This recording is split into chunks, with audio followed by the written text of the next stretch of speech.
La Guerra Fría fue un enfrentamiento iniciado al finalizar la Segunda Guerra Mundial en 1945. El fin de la guerra supuso el fin de la hegemonía de Europa.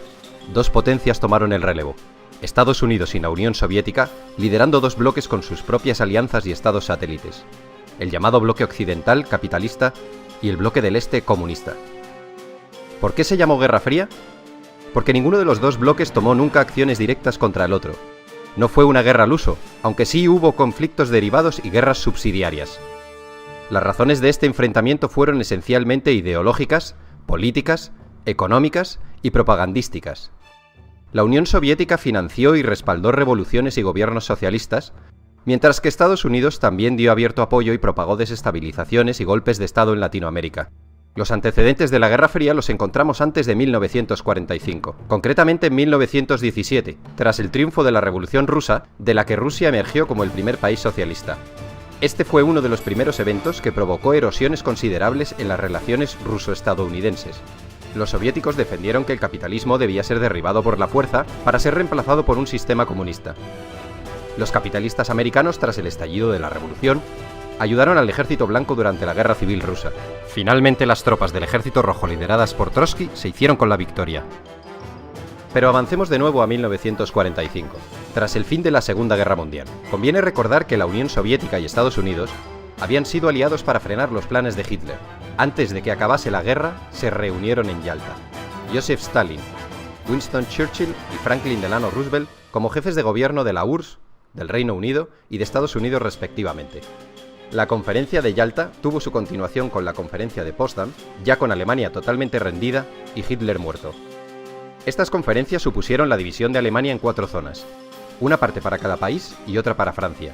También se trataron asuntos sobre el desarme, desmilitarización, devolución de territorios anexionados por Alemania, la persecución de los militares de guerra nazis y la creación de las Naciones Unidas. Los soviéticos, tras la guerra, habían ocupado de facto las zonas de la Europa del Este que habían defendido y liberado. Para frenar esta expansión soviética, Estados Unidos ayudó con el Plan Marshall a salir de sus ruinas a Europa Occidental y a la zona occidental de Alemania. Con el Plan Marshall, los estadounidenses dieron enormes ayudas económicas a Europa.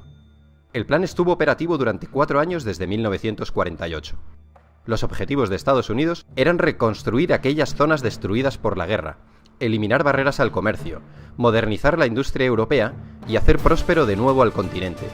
Todos estos objetivos estaban destinados a evitar la propagación del comunismo, que tenía una gran y creciente influencia en la Europa de posguerra. Los detractores del Plan Marshall argumentaron que este era una muestra de imperialismo económico estadounidense.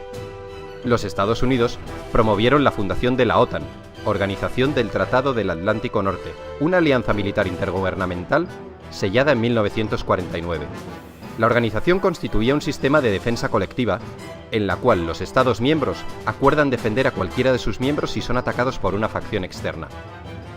Las naciones rivales, para contrarrestar la fuerza de esta alianza, firmaron el Pacto de Varsovia en 1955.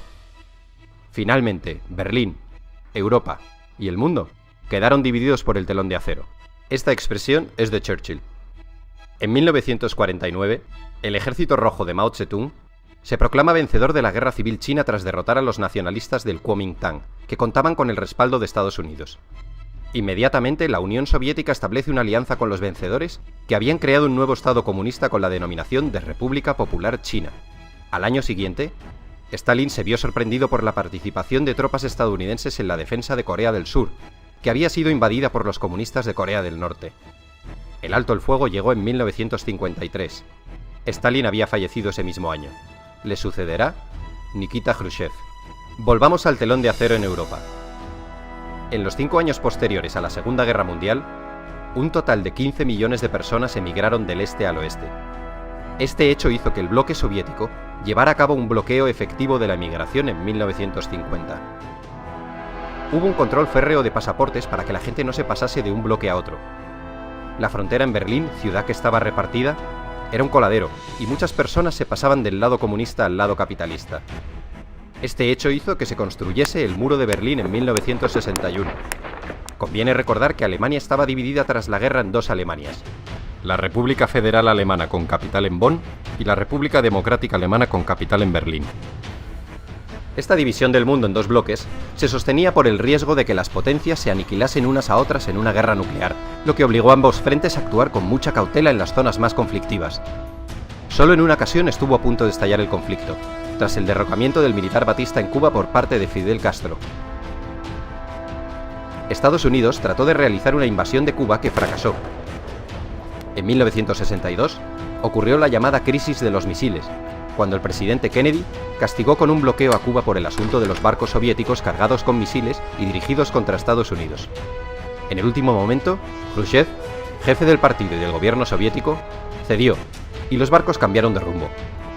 Estados Unidos también había entrado en la guerra del Vietnam, que a la postre acabó siendo otro duro revés en la historia norteamericana, una experiencia de fracaso, desgaste y frustración.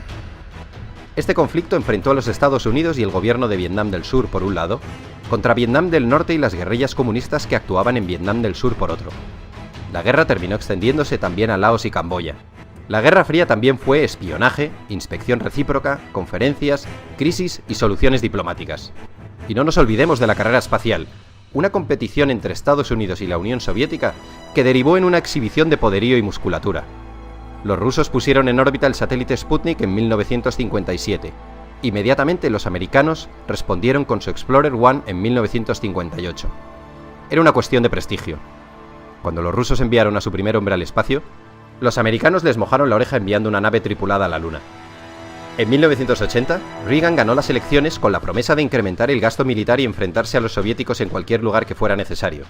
Tanto Reagan como la recién elegida primera ministra británica Margaret Thatcher denunciaron sin cesar la ideología comunista. Reagan calificó a la Unión Soviética como el imperio del mal y predijo que el comunismo acabaría en el montón de cenizas de la historia. A principios de 1985, el anticomunismo visceral de Reagan se desarrolló en una postura conocida como la doctrina Reagan, en la que además de la contención, abogaba por el derecho de los Estados Unidos de subvertir y derrocar los gobiernos comunistas existentes. Finalmente, en 1989, cae el muro de Berlín, y supone la definitiva apertura de fronteras entre ambos bloques, el desmembramiento del bloque comunista y el final del telón de acero y de la Guerra Fría.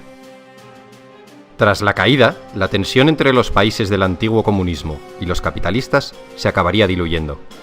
De hecho, actualmente, la mayoría de los estados del antiguo bloque comunista han acogido las políticas e ideologías del mundo capitalista.